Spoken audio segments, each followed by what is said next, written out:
dan tumbuhan yang hampir punah. Indonesia mempunyai banyak ragam dan jenis hewan dan tumbuhan. Dengan bertambah jumlah kebutuhan manusia, menyebabkan kebutuhan manusia pun akan bertambah. Banyak hewan dan tumbuhan semakin punah untuk memenuhi kebutuhan manusia. Nah, hewan atau tumbuhan apa nih kira-kira yang hampir punah? Baik anak-anak, kita pelajari satu persatu. Hewan yang hampir punah pertama yang kita pelajari adalah harimau. Harimau diambil manusia kulitnya karena digunakan untuk keperluan manusia. Ada yang digunakan untuk pakaian, ada yang diambil dagingnya, sehingga hewan harimau ini diburu manusia untuk diambil karena keindahan kulitnya. Kita tahu hewan Sumatera, harimau Sumatera itu sudah jumlahnya sangat sedikit sekali anak-anak, bahkan dikategorikan yang sudah sangat di bawah ambang punah banget. Nah, di sini pada harimau Sumatera di sini adalah jenis harimau yang paling akhir yang masih hidup di Indonesia. Harimau Sumatera banyak diburu karena meningkatnya permintaan bagian-bagian tubuhnya dan kulitnya digunakan sebagai koleksi-koleksi manusia yang tidak puas. Nah, anak-anak, hewan yang hampir punah berikutnya adalah hewan dengan keindahan bulunya. Hewan apa itu? Yaitu hewan burung cendrawasih.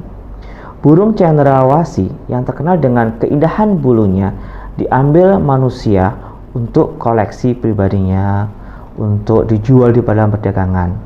Itu hewan yang diambil karena keindahan bulunya, yaitu burung cendrawasih anak-anak. Hewan yang berikutnya yang kita pelajari di sini yang hampir punah adalah komodo. Kalian tahu, komodo adalah kadal terbesar di dunia. Komodo hidup di Pulau Komodo, NTT, Nusa Tenggara Timur.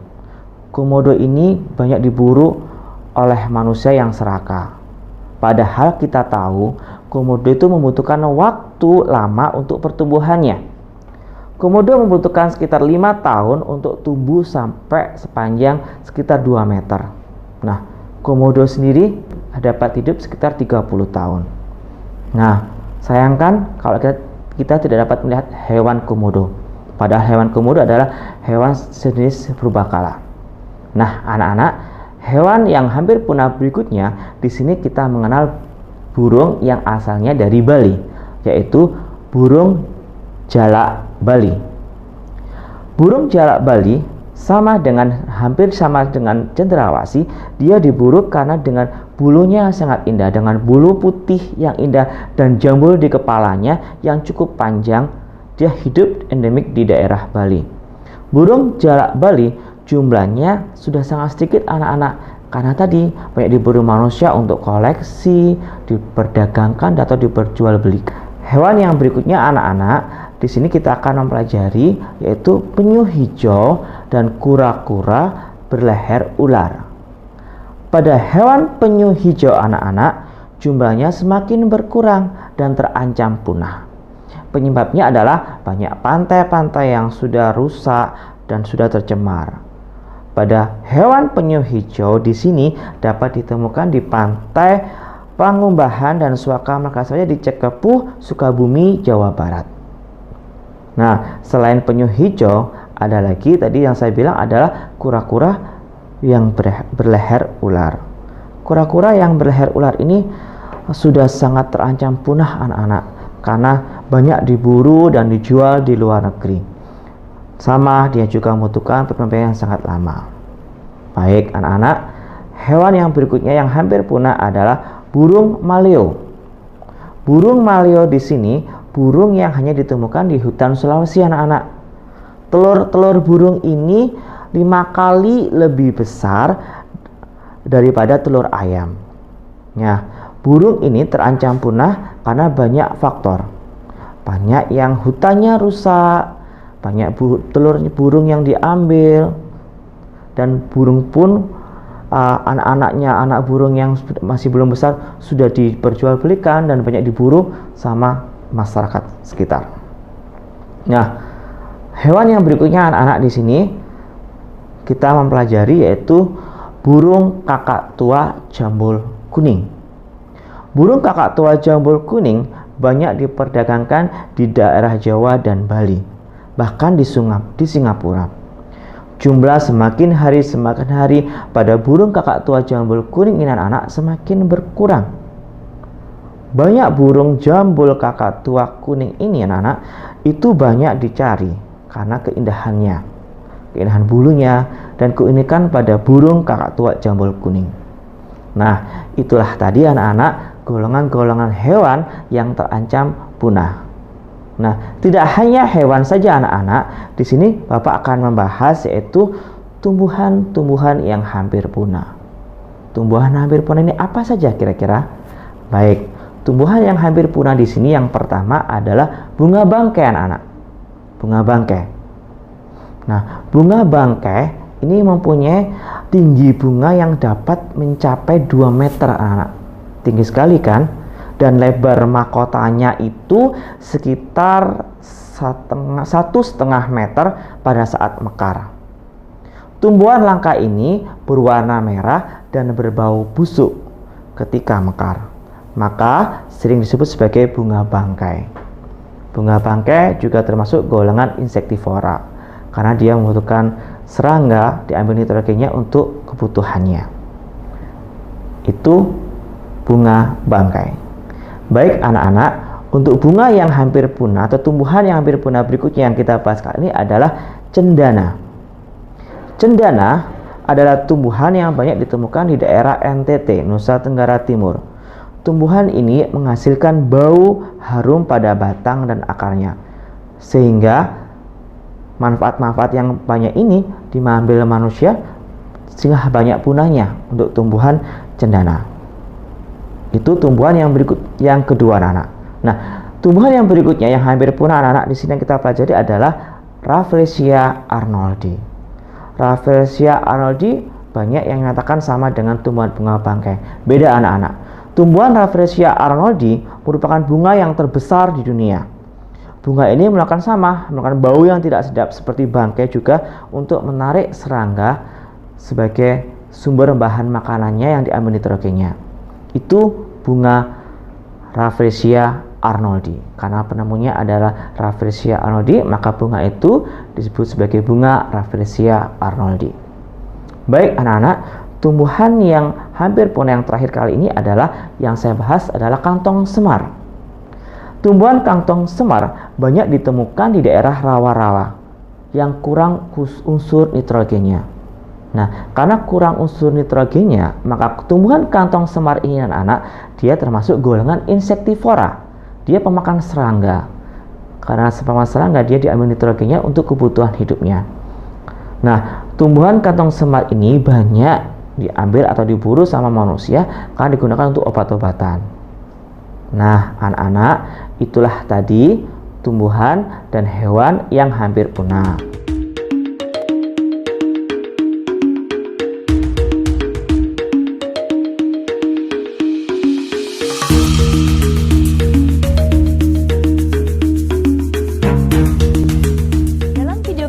Kita akan belajar tentang ilmu pengetahuan alam kelas 4, yaitu tentang sumber daya alam, hewan, dan tumbuhan. Sumber daya alam adalah segala sesuatu yang terdapat di alam yang dapat dimanfaatkan bagi kehidupan manusia. Sumber daya alam terbagi menjadi 2 jenis. Yang pertama, sumber daya alam biotik atau hayati, yaitu berupa makhluk hidup, contohnya hewan dan tumbuhan. Dan yang kedua adalah sumber daya alam abiotik atau non-hayati, yaitu berupa benda mati, contohnya adalah air, udara, tanah, dan cahaya. Nah, sekarang kita akan membahas tentang manfaat sumber daya alam hewan dan tumbuhan. Adapun manfaat dari sumber daya alam hewan dan tumbuhan adalah yang pertama sebagai bahan pangan. Adapun contohnya yang pertama kacang kedelai, yaitu dapat dibuat sebagai tahu, tempe, dan kecap. Yang kedua, ayam dan bebek. Ayam dan bebek dapat diambil daging dan telurnya sebagai lauk. Selanjutnya, sapi dan kambing dapat diambil daging dan susunya. Manfaat kedua sebagai bahan sandang atau bahan pakaian. Sumber daya alam hewan dan tumbuhan yang dapat kita manfaatkan sebagai bahan sandang adalah yang pertama, pohon kapas. Pohon kapas dapat diolah sebagai kain katun yang dapat digunakan sebagai bahan dasar kaos. Yang kedua, kepompong sutra. Kepompong sutra dapat kita jadikan sebagai kain sutra. Kain sutra ini sifatnya sangat halus dan licin. Untuk menjadi sebuah kain, sutra perlu diproses dengan sangat panjang dan rumit. Dan tentunya ini akan menghasilkan hasil yang sangat bagus dan memiliki nilai jual yang sangat tinggi. Yang ketiga adalah bulu domba. Bulu domba ini dapat diolah menjadi benang atau kain wol. Kain wol ini sifatnya tebal dan panas. Biasanya orang menggunakan kain wol ini untuk di daerah yang dingin. Manfaat selanjutnya, sumber daya alam hewan dan tumbuhan ini adalah sebagai peralatan rumah tangga. Adapun beberapa pohon yang dapat dimanfaatkan sebagai peralatan rumah tangga, salah satunya adalah pohon rotan yang mempunyai sifat lentur dan dapat dibentuk dengan mudah dan biasa digunakan sebagai perabotan rumah tangga seperti meja, kursi, almari, dan lain-lain. Yang kedua adalah pohon jati. Pohon jati dapat dimanfaatkan untuk membuat mebel seperti kursi, meja, dan lain-lain, dan mebel yang terbuat dari kayu jati ini memiliki sifat yang sangat kuat dan bertahan lama. Selanjutnya adalah kayu sangon. Kayu sangon ini dapat digunakan untuk membuat peralatan dapur. Manfaat sumber daya alam hewan dan tumbuhan selanjutnya adalah sebagai obat tradisional dan perawatan tubuh. Yang pertama adalah buah mengkudu. Buah mengkudu ini dapat digunakan untuk menurunkan darah tinggi. Yang kedua, tanaman lidah buaya. Tanaman ini dapat digunakan untuk campuran bahan sampo. Selanjutnya, manfaat sumber daya alam hewan dan tumbuhan adalah sebagai peralatan olahraga. Seperti contoh, kok badminton. Kok badminton ini didapat dari hewan angsa karena memiliki sifat yang halus dan lembut. Kemudian tumbuhan rotan. Selain untuk perabotan rumah tangga, rotan juga dapat digunakan untuk peralatan olahraga seperti hula hoop dan bola takraw. Demikian tadi manfaat sumber daya alam hewan dan tumbuhan yang dapat kita temukan dalam kehidupan sehari-hari. Terima kasih.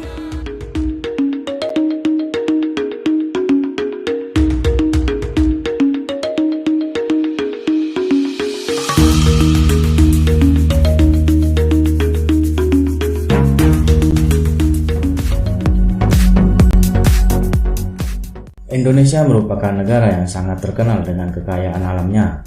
Berbagai macam tanaman dapat tumbuh subur di sini. Bahkan tidak sedikit dari tanaman tersebut yang bersifat langka atau sangat sulit sekali untuk ditemukan sehingga harus dilindungi. Berbagai tumbuhan ini sudah sangat jarang ditemukan sehingga harus dilindungi agar tidak terancam punah. Apa sajakah tumbuhan tersebut? Berikut daftar 10 tumbuhan langka di Indonesia yang terancam punah. Tapi sebelumnya jangan lupa klik subscribe dan klik tombol loncengnya agar kalian tidak ketinggalan informasi penting dari channel ini. Klik like dan juga share ke media sosial lainnya agar teman-teman kalian tahu apa yang kamu tahu. Mari kita saling berbagi informasi dan pengetahuan yang ada di dunia ini.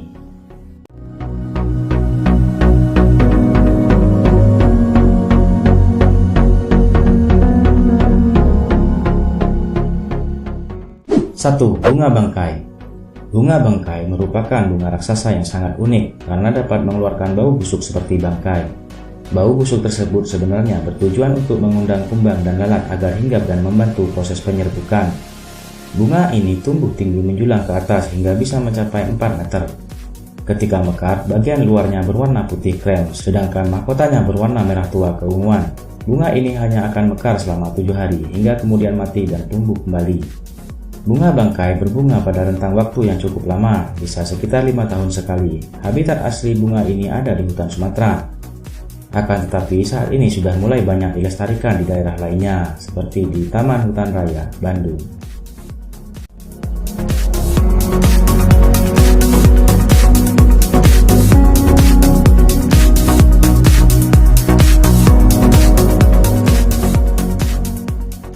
2. Rafflesia arnoldi. Padma raksasa atau Rafflesia arnoldi juga merupakan bunga raksasa yang mengeluarkan bau busuk menyengat ketika mekar. Karena sama-sama mengeluarkan bau busuk, terkadang banyak orang yang keliru menyebut bunga ini sebagai bunga bangkai.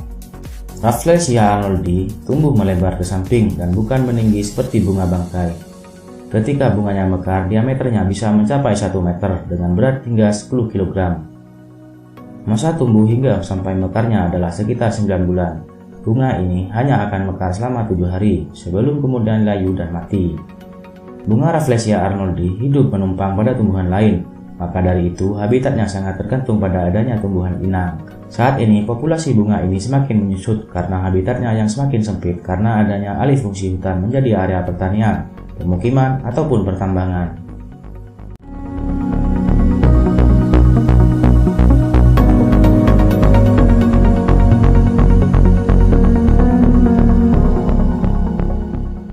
Tiga, cendana. Cendana merupakan salah satu pohon yang memiliki banyak kegunaan di Indonesia. Kayu cendana dapat dijadikan sebagai bahan pembuatan dupa, parfum, aromaterapi, rempah-rempah, hingga sangkur keris. Konon, harum dari kayu cendana ini bisa bertahan hingga ratusan tahun lamanya. Karena berbagai manfaatnya tersebut, tidak salah jika pohon ini sangat terkenal di Indonesia. Sayangnya, pohon cendana bukanlah tumbuhan yang mudah untuk dibudidayakan, sehingga saat ini sudah berstatus sebagai tumbuhan yang terancam punah. Pada awal kehidupannya, kecambah cendana merupakan tumbuhan parasit yang hidup menumpang di tumbuhan lainnya karena ia tidak mampu hidup sendiri. Maka dari itu, pohon cendana saat ini sudah mulai berkurang populasinya. Minyak dasar kayu cendana juga saat ini sudah sangat mahal karena langka dan sulit untuk ditemukan.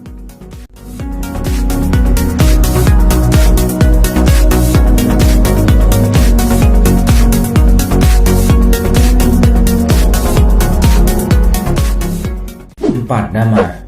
Pohon damar ini memiliki batang yang tingginya bisa mencapai 60 meter. Pohon ini tumbuh di berbagai daerah di Indonesia dengan berbagai sebutan seperti kisi, salo, dayungon, kidama, dan lainnya.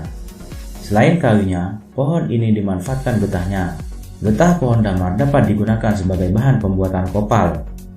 Kopal merupakan salah satu bahan dasar cairan pelapis kertas dan juga lak atau vernis.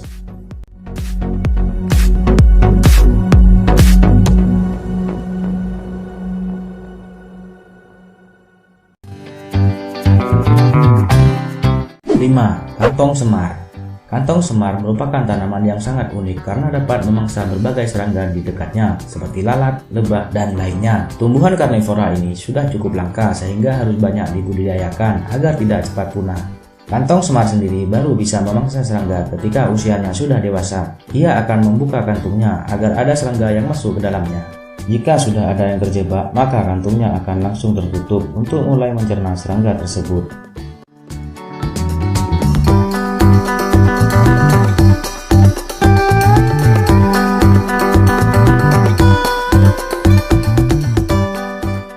6. Ulin.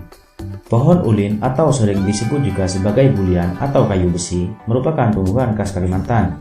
Pohon ini mampu menghasilkan kayu yang sangat kuat sehingga banyak digunakan untuk konstruksi bangunan seperti rumah, jembatan, kapal laut, dan sebagainya. Pohon ini bisa tumbuh hingga ketinggian 36 meter dengan diameter batang sebesar 95 cm. Pohon ini sendiri banyak tersebar di Kalimantan dan Sumatera. Sayangnya, pohon ini cukup sulit untuk dikembangbiakkan sehingga populasinya dapat menyusut jika habitat aslinya semakin berkurang. 7. Anggrek tebu. Anggrek tebu merupakan keluarga bunga anggrek yang paling besar dan paling berat. Satu rumpun anggrek tebu dewasa dapat memiliki berat lebih dari 1 ton dengan panjang mulai hingga 3 meter. Karena ukurannya yang sangat besar tersebut, bunga ini sering disebut sebagai anggrek raksasa. Bunga ini memiliki warna kuning dengan kombinasi bintik-bintik berwarna coklat, merah, dan merah kehitaman. Bunga ini sangatlah unik karena meskipun batangnya sudah dipotong, namun bunganya tetap dapat bertahan hingga 2 bulan. Bunga anggrek tebu ini sangat langka sehingga termasuk ke dalam tumbuhan yang paling dilindungi.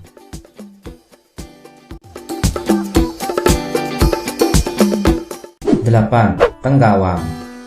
Tenggawang merupakan tumbuhan khas Kalimantan yang banyak dimanfaatkan minyaknya. Pohon ini terdiri dari berbagai macam jenis di mana 12 diantaranya saat ini sudah dilindungi pemerintah karena terancam kepunahan. Minyak tengkawang dihasilkan dari biji-biji yang berjatuhan. Biji tersebut kemudian dijemur dan disalai hingga kering sebelum kemudian diolah menjadi minyak. Biji tengkawang juga merupakan makanan bergizi bagi babi hutan dan binatang liar lainnya. Minyak tengkawang dapat digunakan sebagai penyedap masakan dan bahan obat-obatan tradisional. Dalam industri modern, minyak yang memiliki julukan green butter ini juga sering dijadikan sebagai bahan pembuatan kosmetik, lilin, sabun, dan lainnya. 9. Daun payung. Daun payung atau sering disebut juga sebagai daun sang dan salu merupakan tumbuhan yang banyak hidup di daerah Sumatera. Tumbuhan ini memiliki nama ilmiah Johannes Tijmania altifron yang diambil dari nama penemunya yakni Profesor Tijman.